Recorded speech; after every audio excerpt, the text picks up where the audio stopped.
का जन्म संवत 1774 यानी सन 1727 में हुआ था। जब ये 10 वर्ष के बालक हुए, इनको परमात्मा मिले थे, परमेश्वर मिले थे। आदरणीय गरीबदास साहिब जी का जन्म एक जाट किसान परिवार में हुआ था और छुड़ानी के अंदर इनके मामा थे, नानके थे।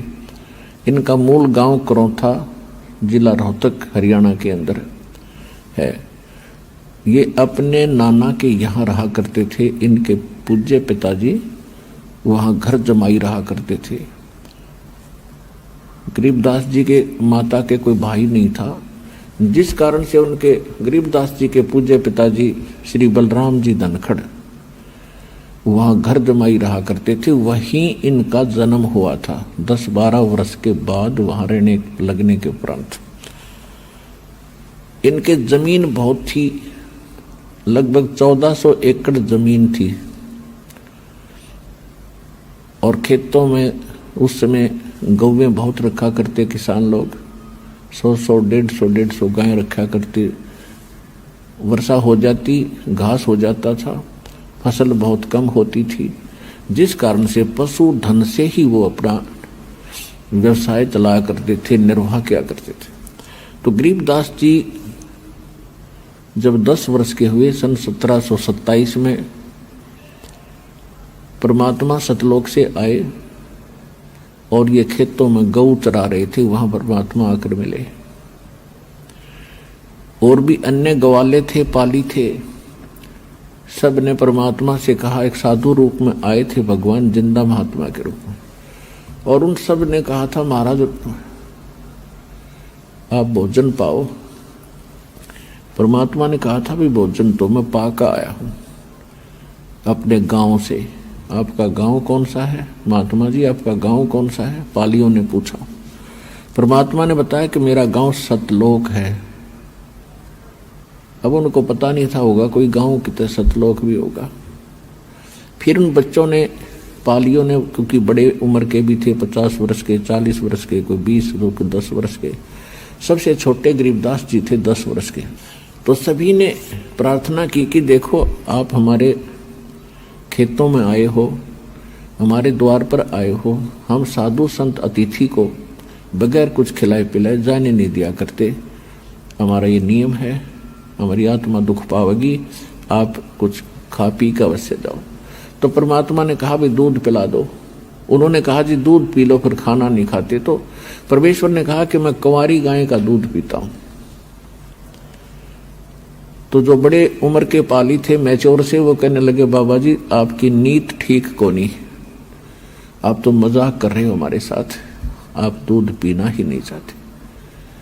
परमात्मा ने कहा भी देख लो, जब तुम्हारा ये नियम है तो मेरा ये नियम है, कुंवारी गायों का दूध पीता हूं। गरीबदास जी खड़े हुए, जाके एक कुंवारी बछिया को ले आए और कहा महाराज जी इसका बच्चा भी नहीं पैदा हुआ, ये दूध कैसे देगी?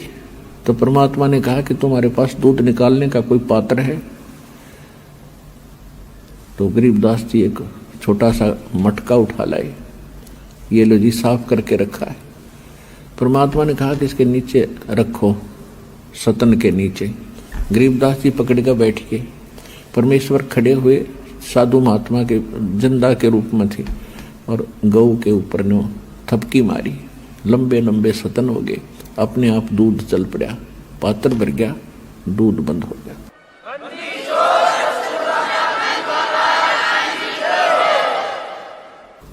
अब परमेश्वर को दे दिया, परमात्मा ने थोड़ा सा दूध पिया, फिर कहा ले पालियो, पी लो बच्चों, जो प्रसाद बन गया।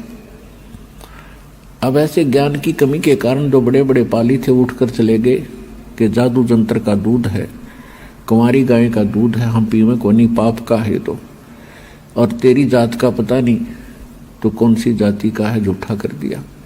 ओनली गरीबदास जी कहते पिछले तब से होते हैं पूर्ण हंस मुराद, साधों से ती मस्करी 14 नाल खुशहाल, मल अखाड़ा जीतेंगे ये युग निगुन के माल। तो युगन युगन के पहलवान जो पहले से एक्सरसाइज करते आ रहे हैं, जब आमना सामना होगा दो पहलवानों का तो वही विजयी होंगे जो पहले से एक्सरसाइज कर रहे हैं। तो गरीबदास जी उनमें से एक ऐसे पहलवान थे जो युगों युगों से अपनी पहलवानी करते हुए आ रहे थे और परमात्मा उनके लिए वहां पहुंच गए। उन्होंने कहा, लाओ भगवान, हे महाराज जी, आपका जूठा दूध, आपका प्रसाद हमारे भाग में कब कब हो। ऐसा कह के उन्होंने कुछ दूध पिया, बाकी रख दिया। तो परमात्मा ने अधिकारी जानकर उसको खूब समझाया, ज्ञान दिया। सब पाली उठकर चले गए दूर, आधा किलोमीटर दूर चले गए पशुओं को लेकर के। कहने का भाव ये है, परमात्मा उनको समझाकर अपना गवाह बनाने के लिए, आपके लिए एविडेंस तैयार करने के लिए कि कबीर इज गॉड, इस समय के लिए सतलोक लेकर गए। ब्रह्मा विष्णु महेश के लोक दिखाए, ब्रह्मा विष्णु महेश से साक्षात्कार करवाया, उनके मुख से कहलवाया कि हम जन्म मृत्यु होती है, हम अविनाशी नहीं है। धर्मराज के दरबार में गए। धर्मराज ने, जो यहाँ एक ब्रह्मांड का न्यायाधीश है, चीफ जस्टिस है, उसके सामने ब्रह्मा विष्णु महेश की हिम्मत नहीं जाके कुछ बोलने की। और जब परमात्मा उसमें प्रवेश हुए, अपने आप कुर्सी छोड़कर खड़ा हो गया वो धर्मराज। क्योंकि अध्यात्म जो मार्ग है उसमें अध्यात्म ही अट्रैक्शन और एक्शन होते हैं। परमात्मा के जाते उसके बस की बात नहीं रही कि कुर्सी पर बैठा नहीं, खड़ा हो गया और करबद्ध हुआ। और परमात्मा कबीर जी जिंदा महात्मा के रूप में नीचे से गए थे, वो उनको खुरका धमका रहे हैं जैसे उच्च अधिकारी छोटे अधिकारियों को धमकाते हैं। धर्मराय दरबार में दई कबीर तलाक, मेरे भूले चूके हंस को तू पकड़िए मत कजाक।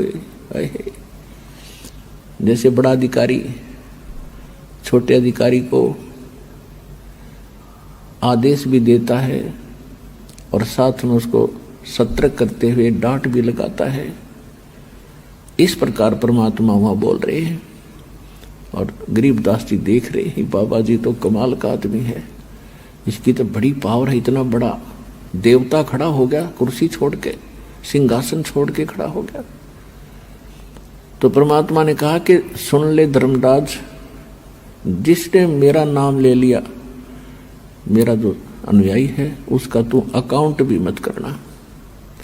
तब धर्मराज ने कहा कि बोले पुरुष कबीर से धर्मराज कर जोड़े, आपके हंस को पकड़ू नहीं मन 2 लाख करोड़े। फिर क्या कहता धर्मराज कि मैं आपके हंस को नहीं पकड़ूंगा दाता, लेकिन मेरे सामने एक समस्या है कि आज तक आपकी शरण में आने से पहले इन्होंने जो जो पाप और पुण्य किए हैं वो दोनों अकाउंट मेरे पास इनके सुरक्षित हैं, और मैं केवल कर्म आधार से ही इनको सुख और दुख का विधान बनाता हूँ। जब इनके अकाउंट में दुख है, पाप हैं, तो दुख होंगे और इनको मुझे सजा भी देनी पड़ेगी। जब धर्मराज ने ये कहा कि कर्मों से तीरथ हैं अब हैं शरण कबीर, वो तो मुझे पकड़ने पड़े और जड़नी पड़े जंजीर।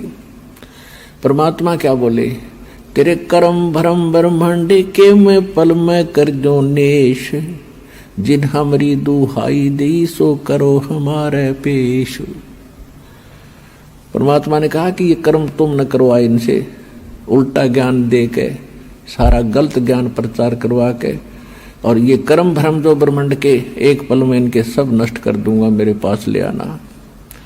तेरे अकाउंट ने मेरे पास ले आना और मैं क्रॉस कर दूंगा, उसको काट दूंगा, इनके सब पाप कर्मों को, इनको सजा नहीं देना।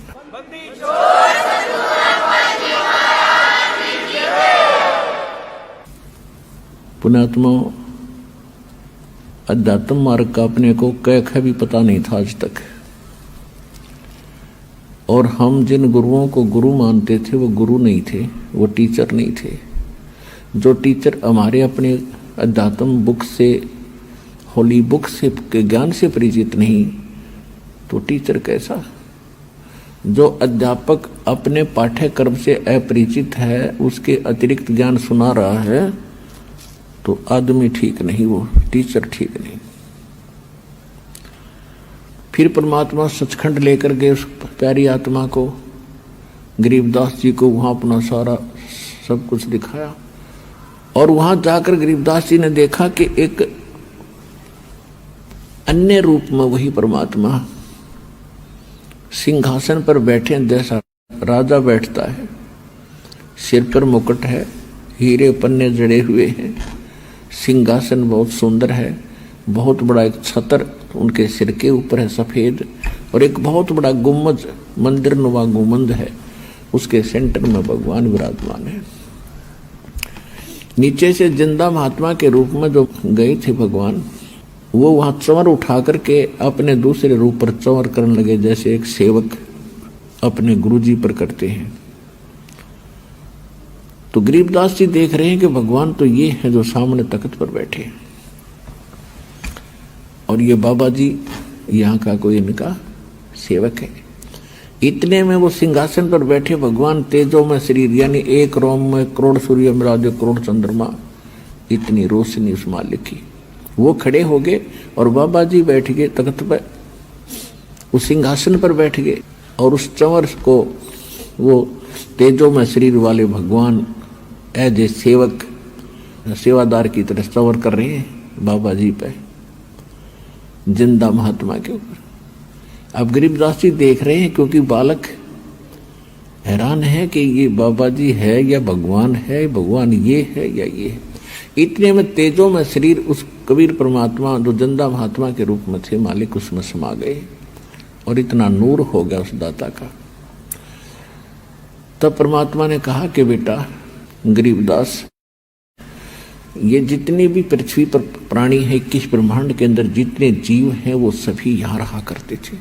देखो सामने नीचे दिखा, उनको अलग स्थान है, वो अलग से 30 सेकंड पोर्शन, सेकंड पार्ट का, तो उसमें दिखा के देखो वो सब इनके बंगले खाली पड़े हैं, कितने अच्छी इनकी शोभा है।